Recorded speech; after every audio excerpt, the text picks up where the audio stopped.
برادران ملت اسلامی، السلام علیکم ورحمۃ اللہ وبرکاتہ۔ الحمد للہ وکفا وسلام علی حبیبہ المصطفیٰ، اما بعد فاعوذ باللہ من الشیطان الرجیم، بسم اللہ الرحمن الرحیم۔ ان ینصرکم اللہ فلا غالب لکم وان یخذلکم فمن ذا الذی ینصرکم من بعدہ وعلی اللہ فلیتوکل المؤمنون۔ صدق اللہ مولانا العظیم۔ بارگاہ رسالت معاب صلی اللہ علیہ وسلم میں درود پاک کا ہدیہ پیش کریں۔ اللہم صلی علی سیدنا و مولانا محمد معدن الجود والکرم وآلہ واصحابہ الکرام وابنہ الکریم وبارک وسلم صلاة دائمتا سرمدا ابدا۔ اللہ عز و جل قرآن عظیم میں فرماتا ہے، اگر اللہ تمہاری مدد کرے تو کوئی دوسرا غالب آ ہی نہیں سکتا۔ ان ینصرکم اللہ فلا غالب لکم، تم پر کوئی غلبہ حاصل نہیں کر سکتا اگر اللہ تمہاری مدد کرے۔ وَإِن يَخْذُلْكُمْ فَمَنْ ذَا الَّذِي يَنْصُرُكُمْ مِنْ بَعْدِهِ، اور آگے اللہ فرماتا ہے، اور اگر اللہ تمہیں چھوڑ دے یا گرا دے تو کون ہے اس کے بعد جو تمہاری مدد کرے؟ کوئی ہے جو اللہ کے علاوہ تمہاری مدد کر سکتا ہے؟ جب نہیں ہے تو پھر آگے ہونا کیا چاہیے؟ وَعَلَى اللَّهِ فَلْيَتَوَكَّلِ الْمُؤْمِنُونَ، تو مومنوں کو چاہیے کہ وہ صرف اللہ پر بھروسہ کر کے رہیں۔ فتح، نصرت، مدد، یہ سب جو چیزیں ہیں بہت سارے لوگوں کے ذہن و دماغ میں ایسے ہے کہ فوراً آ جانا چاہیے۔ کوئی بھی فتح ہو، کوئی بھی مدد ہو، بغیر تمہارے اسٹرگل کیے ہوئے، بغیر مصیبت اٹھائے ہوئے نہیں ملے گی۔ اگر فتح و نصرت یوں ہی آپ کو روزانہ ملنے لگ جائے تو کیا رسول پاک صلی اللہ تعالیٰ علیہ وسلم مدینہ طیبہ میں بیٹھ کر دعا کرتے تو ساری چیزیں فتح یاب نہیں ہو جاتی؟ آپ صلی اللہ تعالیٰ علیہ وسلم کو بدر میں جانے کی ضرورت کیا پیش آتی؟ احد میں اپنے 70 جوان صحابہ کی شہادت پیش کرنے کی ضرورت کیا پیش آتی؟ اور اسی طرح سے خیبر ہو کہ حنین ہو کہ طائف ہو، کتنی جنگیں ہیں جس میں اپنی جان کی بازی لگائی صحابہ نے۔ سب سے بڑا معرکہ تو کربلا کا دیکھیں آپ، جہاں پورا کا پورا خاندان شہید ہو گیا ہے۔ تو فتح و نصرت بغیر قربانی کے اور بغیر تکلیف کے ایسی ہی آ جائے؟ آج کے زمانے میں ہم سوچ کر کے بیٹھے، ایسا نہیں ہوتا۔ اسلام زندہ ہوتا ہے ہر کربلا کے باہر، اور اللہ کی مدد آتی ہے، یہ بھی نہیں ہے کہ نہیں آئے گی۔ کچھ لوگ مایوس ہوتے ہیں، کچھ لوگ نروس ہو جاتے ہیں اور بھاگنے پر مجبور ہوتے ہیں۔ یہ امتحانات کی گھڑی ہوتی ہے۔ ایک حدیث پاک میں آپ کو بتاتا ہوں، اللہ کے نبی صلی اللہ تعالیٰ علیہ وسلم ارشاد فرماتے ہیں کہ آخر زمانے میں ایک ایسی عظیم جنگ ہوگی ایمان والوں کی اور رومیوں کے درمیان۔ کفار و مشرکین ہیں اور مسلمین ہیں۔ اس کو ملحمۃ الکبریٰ کہا گیا ہے، قیامت سے قریب ہونے والی یہ سب سے بڑی جنگ ہے۔ اسی سے آپ اندازہ لگائیں، اللہ کے حبیب صلی اللہ علیہ وسلم ارشاد فرماتے ہیں کہ اس میں کفار و مشرکین 80 جھنڈوں کے نیچے آئیں گے، اور ہر جھنڈے کے نیچے 12,000 کی فوج ہوگی، جو تقریباً حساب کرنے پر 9,60,000 کی فوج بن جاتی ہے۔ اگر وہ مومنین سے مقابلہ کرنے کے لیے اتنی بڑی فوج ایک جگہ جمع ہوتی ہے تو پھر اس جنگ کا اندازہ کریں کتنی بڑی۔ اس کو الملحمۃ الکبریٰ کہا گیا ہے اس لیے کہ اس میں گوشت کے چھیتڑے اڑیں گے۔ ملحمہ جو کہا گیا ہے عربی میں کہ گوشت کے ٹکڑے ٹکڑے دیکھے جائیں گے، اس قدر اس میں جانیں جائیں گی۔ اس جنگ کے متعلق جو اللہ کے حبیب صلی اللہ علیہ وسلم نے پیشین گوئی کی ہے، جو پہلے سے خبر دی ہے، وہ کیا ہے؟ فرمایا کہ پہلا دن جب ہوگا مقابلہ کا تو اس میں مسلمانوں کی جماعت میں تعداد کتنی ہوگی یہ تو نہیں بتایا گیا۔ کفار و مشرکین کے تو بتایا کہ 80 جھنڈوں کے نیچے آئیں گے، لیکن مسلمان اور مومنین جو لڑ رہے ہیں ان کی تعداد کا کوئی علم نہیں ہے ہمیں، لیکن یہ پتا ہے کہ ان میں سے 1/3، ایک پوری جماعت کا 1/3 حصہ میدان چھوڑ کر بھاگ جائے گا۔ جنگ میں سے وہ میدان چھوڑ کر بھاگ جائیں گے جب اتنی شدت کی چیز ہو رہی ہو، مصیبت آ گئی ہے، تکلیف آ گئی ہے۔ ایک تہائی میدان چھوڑ کر بھاگ جائیں گے. اور ان پر کیا فرمایا حضور پاک صلی اللہ علیہ وسلم فرماتے ہیں وہ دنیا کے روئے زمین کے بدترین لوگ ہوں گے, ان کی توبہ بھی قبول نہیں ہوگی. وہ سب سے بدترین لوگ ہوں گے, پیٹھ دکھا کر جو نکل چکے. دوسرا مرحلہ آئے گا, دوسرا پڑاؤ, یہ ایک بہت سخت سٹرگل کرنے والا میدان ہے, مصیبت اٹھا رہے ہیں, مشقت اٹھا رہے ہیں. دوسرا دن ایسا ہوگا کہ مومنین کی جماعت کا 1/3 ایک تہائی حصہ شہید ہو جائے, قتل ہو جائیں گے. سوچو یہ بہت بڑی بات ہے. یہ دونوں چیزوں پر میں آج آپ سے گفتگو کرنا چاہتا ہوں. ایک تہائی حصہ میدان چھوڑ کر بھاگ جا رہا ہے اور ایک تہائی حصہ قتل ہو گیا, شہید ہو گئے. بچے کتنے ہیں؟ 1/3. لاسٹ میں ایک تہائی حصہ بچا ہے. یعنی ایک میں اگر 3 پارٹ کریں تو 2 پارٹ تو ختم ہو گئے, ایک پارٹ بچا ہے. اور اللہ کے نبی صلی اللہ علیہ وسلم فرماتے ہیں اللہ رب العزت اس آخری تہائی حصے کو فتح مبین عطا فرمائے گا. فتح تو ہے ان کی, فتح ہوگی ان کی, لیکن جو حصہ بچا ہوگا وہ اخیر کا 1/3 حصہ ہوگا. اب اس پر مجھے عرض یہ کرنا ہے, مومنوں کو اگر فتح دیکھنا ہے, اللہ کی نصرت اور مدد دیکھنی ہے, تو یہ 2 چیزیں تو برداشت کرنی پڑیں گی. کون سی؟ پہلی چیز اپنوں کا چھوڑ کر بھاگ جانا, اور دوسرا اپنوں کا اپنے سامنے مر جانا. یہ دونوں چیزیں ہمیں دیکھنا پڑے گا. بہت سارے ایسے ہوں گے جو چھوڑ کر جا چکے ہوں گے, دامن چھڑا رہے ہوں گے, بھاگ چکے ہوں گے, اور کچھ وہ ہوں گے جو لڑتے لڑتے اپنی جان دے چکے ہوں گے. یہ دونوں بھی بہت سخت مسئلے ہیں میرے عزیزو. انسان کو یہ پگھلا دیتی ہیں چیزیں. اگر آپ کو ایسا لگے کہ میرے اپنے جاننے والے لوگوں میں سے کچھ لوگ مجھے چھوڑ کر بھاگ جا رہے ہیں, تو یہی انسان ٹوٹ جاتا ہے, اس کے دل کی کیفیت بدلنے لگ جاتی ہے, وہ پھر مایوسی کا شکار ہونے لگتا ہے. میری جماعت میں 100 لوگ تھے, 90 تو بھاگ رہے ہیں, 10 کیا کریں گے؟ اس کا اندر سے جو عزم تھا, حوصلہ تھا, وہ ڈاواں ڈول ہونے لگ جاتا ہے. اپنوں کا چھوڑنا یہ بہت بڑی آزمائش ہوتی ہے. وہ کسی بھی میدان میں آپ دیکھ لیں, کسی بھی میدان میں اپنے لوگ اگر چھوڑ دیتے ہیں تو یہ اس کے لیے آزمائش ہے بہت بڑی. اور دوسری آزمائش تو یہ ہے, بچے آدھے تھے, اس میں سے تو آدھے انتقال کر گئے. کبھی میرا عزیز دوست, کبھی میرا عزیز مشورہ دینے والا مشیر, کبھی بہت زیادہ مجھے سپورٹ کرنے والا, ایسے لوگ جب انتقال کرنے لگ جائیں تب پھر آدمی پھر ٹوٹ جاتا ہے. کچھ تو بھاگ گئے اور کچھ تو قتل ہو گئے. میں کیا کروں گا میرے عزیزو؟ جو اخیر میں بچنے والے لوگ جو ہوتے ہیں نا, وہ معمولی نہیں ہیں. وہ اللہ کی ذات پر سب سے زیادہ توکل کرنے والے لوگ ہیں. ان کو کوئی چیز ہٹا نہیں سکتی. اپنوں کی بے وفائی بھی ان کے قدموں میں لرزہ نہیں لاتی, اور اپنوں کا انتقال ہو جانا بھی ان کے حوصلوں کو نہیں توڑتا. تبھی جا کر کے اللہ تعالیٰ انہیں فتح مبین عطا فرماتا ہے. اور یہ چیز ملحمت الکبریٰ میں دیکھی جانے والی تھی, دیکھی جانے والی تھی, جو قیامت کے قریب ہونے والی جنگ ہے. لیکن میرے عزیزو, آج ہم نے اپنی آنکھوں سے یہ مشاہدہ کیا ہے غزہ کی سرزمین پر, فلسطین میں 15 مہینے کے بعد آج صہیونی حکومتیں اور یہودی غاصب حکومتیں صلح کرنے پر اور ایگریمنٹ کرنے پر مجبور ہو گئی. دنیا ان کے منہ پر تھوک رہی ہے, تم 50,000 سے زیادہ لوگوں کو قتل کر کے صرف 200 لوگوں کو چھڑانے کے لیے آج بھی فتح کا جشن منا نہیں پا رہے ہو, بلکہ پھر جھک کر کے ان کے ساتھ معاہدہ ایگریمنٹ کرنے پر مجبور ہو.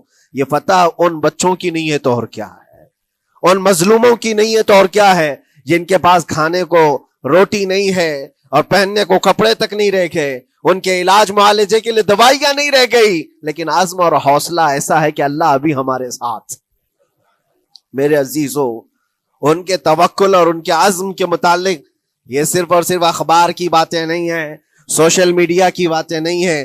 مخبر صادق رسول کریم صلی اللہ علیہ وسلم نے 1400 سال پہلے ہی بشارت دی تھی. اللہ کے نبی صلی اللہ علیہ وسلم فرماتے ہیں کہ دمشق کے ابواب یا پھر بیت المقدس کے آس پاس رہنے والوں میں ایک جماعت ہمیشہ قیامت تک ایسی رہے گی جو حق کے لیے لڑتی رہے گی.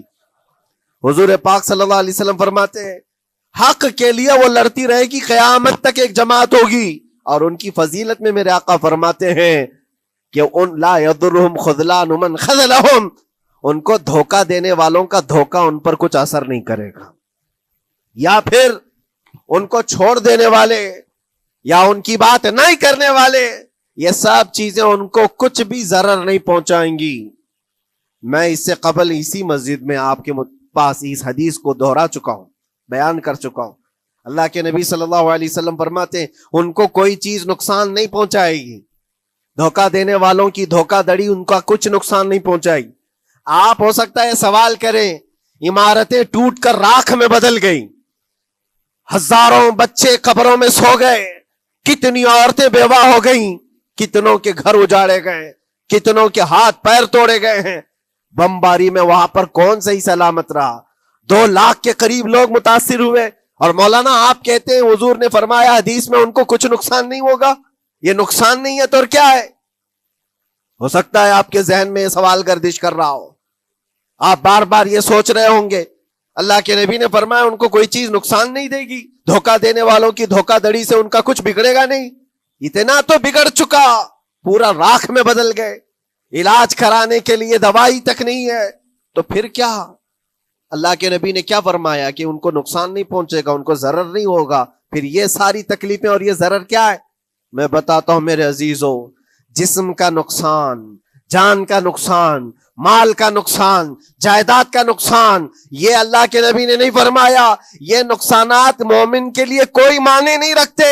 اگر ایمان سلامت ہے تو پوری کائنات سلامت ہے، اور یہ اللہ تبارک و تعالیٰ نے آج تک ان کے ساتھ رکھا ہے. ان کا ایمان محفوظ ہے، ایمان موجود ہے، جس کی وجہ سے یہ سارے نقصانات کچھ معنی نہیں رکھتے. اس لیے کہ یہ تکلیفیں، یہ جو ساری مصیبتیں آئی ہیں، اس پر تو اللہ تعالیٰ نے اجر عظیم کا وعدہ فرمایا ہے، اجر عظیم کا وعدہ فرمایا ہے. ہاں اگر ایمان ہی چلا جاتا تو پھر کون سی جنت ملتی، کون سی خوشبو جنت پاتے؟ کچھ نہیں ہوتا. ایمان سلامت ہے، جس کی وجہ سے انہیں دنیا میں بھی اللہ سرخروئی عطا فرمائے گا. ایک بھی جگہ سے کہیں ان نہتے مسلمانوں کو جو غریب مظلوم ہیں اور ٹوٹے پھوٹے ہاتھوں اور ٹکڑے پہنے ہوئے بچے ہیں، ان کو کوئی یہ نہیں کہتا کہ یہ ظالموں کے لوگ ہیں، بلکہ ہر کوئی یہ کہتا ہے ایک ظالم کے خلاف جس کے پاس دنیا کے سارے آئٹم پاور ہیں، لیکن یہ نہتے بچے کھڑے ہیں، دعائیں بھی ان کے ساتھ ہیں اور رحمت الہی بھی ان کے ساتھ ہے. سلام ہے ان غزہ کے مظلومین کو. اور وہاں تو بچے، مرد تو مرد، عورتیں. آپ نے سنا ہوگا ان جوان لڑکیوں کا، میں نے دیکھا تھا، وہ کہہ رہی تھی کہ ہم رات کو برقع پہن کر کے اور رات کو ہم حجاب پہن کر کے سو جاتی ہیں، اس لیے کہ بمباری میں جب گھر تباہ ہو جاتے ہیں، صبح لوگ لاشیں اٹھانے آتے ہیں تو کہیں ہم بے پردہ لاشوں میں نہ مل جائیں. سلام ان بہنوں کو. آج وہ عورتیں سبق لیں ان سے جن کو اللہ نے ہر طرح کی نعمتیں دی ہے. تمہارے گھر میں جائیداد بے پناہ ہے، مال و دولت بے پناہ ہے، کپڑے روز بدلنے کے لیے تمہارے پاس ہیں، سب رکھ کر کے تم عورتوں کو آج ہم بازاروں میں جو بے پردہ دیکھتے ہیں، یہ شادی محلات میں ہر جگہ جو عورتوں کی بے حیائی اور بے پردگی دیکھ کر پھر میں سوچتا ہوں سلام ان بہنوں کو جو موت کی رات بھی حجاب ہٹانا نہیں چاہتی، اس لیے کہ دنیا سے جائیں تو اللہ کی بارگاہ میں حجاب کے ساتھ جائیں. یہ ایمان ہو تو پھر اللہ تبارک و تعالیٰ کی مدد بھی آتی ہے، نصرت الہی آتی ہے. مجھے بتاؤ میرے عزیزوں، 50,000 کا خون کر دینے والا وہ ظالم اور غاصب اسرائیل، وہ اپنے 200 قیدیوں کو چھوڑا کیوں نہیں سکا؟ وہ حاصل کیوں نہیں کر سکا 200 لوگوں کو؟ بلکہ ان میں سے 5 لوگوں کو کیوں نہیں حاصل کر سکا؟ 50,000 کو قتل کر ڈالا، اور وہ بھی سیویلینز کو، شہریوں کو جن سے تمہارا مقابلہ ہے، ان کی موت کی تو کوئی خبر ہی نہیں آتی.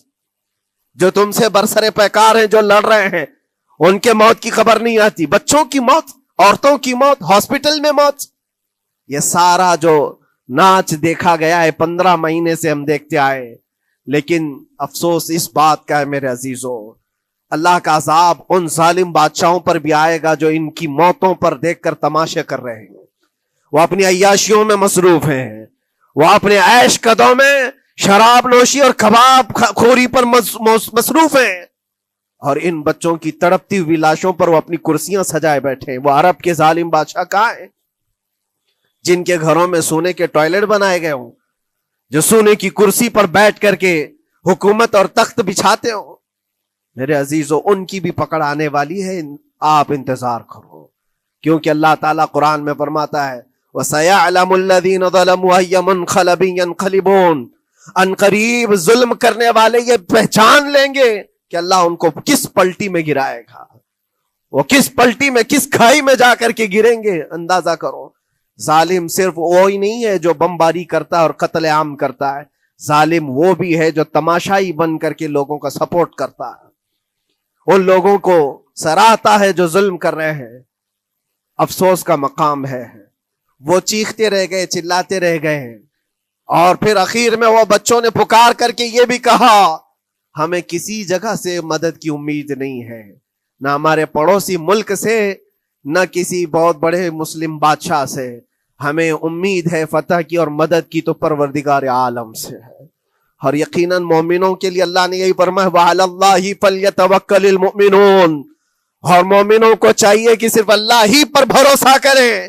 میں نے دیکھا ہے میرے عزیزو، یہ دنیا صرف اور صرف لالی پاپ پکڑا سکتی ہے تمہیں، ان کے ہاں مدد کی کوئی گنجائش نہیں ہے، یہ ہمارے ساتھ کھیلتے ہیں، ان کے دلوں کے اندر سے رحم غائب ہے، یہ بچوں کی تڑپتی ہوئی لاشوں کو دیکھ کر کوئی آواز تک نہیں اٹھاتا، جو آواز اٹھانے والا اس کو کیس کر کے بند کر ڈالیں گے۔ جو بھی اگر مظلوموں کے لیے آواز اٹھائے، ان کا پرچم لہرائے، تو کتنے تو یہاں پر FIR ہو گئے، بند کر دیے گئے۔ کیوں؟ مظلوموں کے لیے آواز اٹھانا کیا یہ ہمارا رائٹ نہیں ہے، ہمارا حق نہیں ہے؟ تم ظالموں کے لیے علل اعلان بات کر سکتے ہو، ہم مظلوموں کی بات بھی نہیں کر سکتے، کیسی بات ہے؟ میرے عزیزو، ہم جس دنیا میں جی رہے، اسی لیے میں آپ سے کہتا ہوں اٹھو وہ گر نہ حشر نہ ہوگا پھر کبھی، دوڑو کہ زمانہ چھال اپنی چل گیا، قوت عشق سے ہر پست کو بالا کر دو، دہر میں نام محمد سے اجالا کر دو۔ تمہارے پاس طاقت و قوت نام کی کوئی چیز ہے تو وہ ایمانی طاقت ہے، باقی کوئی چیز، کوئی طاقت و قوت تمہاری مدد نہیں کرے گی۔ وہ قوت ایمانی ہے جو بدر میں صحابہ کے ساتھ تھی، وہ قوت ایمانی ہے جو احد میں بھی صحابہ کے ساتھ تھی، وہ ایمانی طاقت و قوت کا جوش ہی ہے جو 4000 ہوتے تو 40,000 پہ بھاری ہوا کرتے تھے، وہ ایمانی طاقت و قوت ہی ہے جس پہ اللہ کی مدد اور نصرت آتی ہے۔ آج مومنو، آپ سب سے زیادہ اللہ پر توکل کرو، اللہ پر بھروسہ کرو۔ میں نے دیکھا ہے میرے اپنے معاملات میں 8 مہینے تک میں سٹرگل کرتا رہا، پل پل دیکھتا رہا، اور ایسی زمین پر مجھے لٹایا جاتا جہاں فرشی بھی نہیں ہے، پتھروں کی زمین پر لیٹ لیٹ کر کے ہماری کمر ٹوٹنے پر آتی۔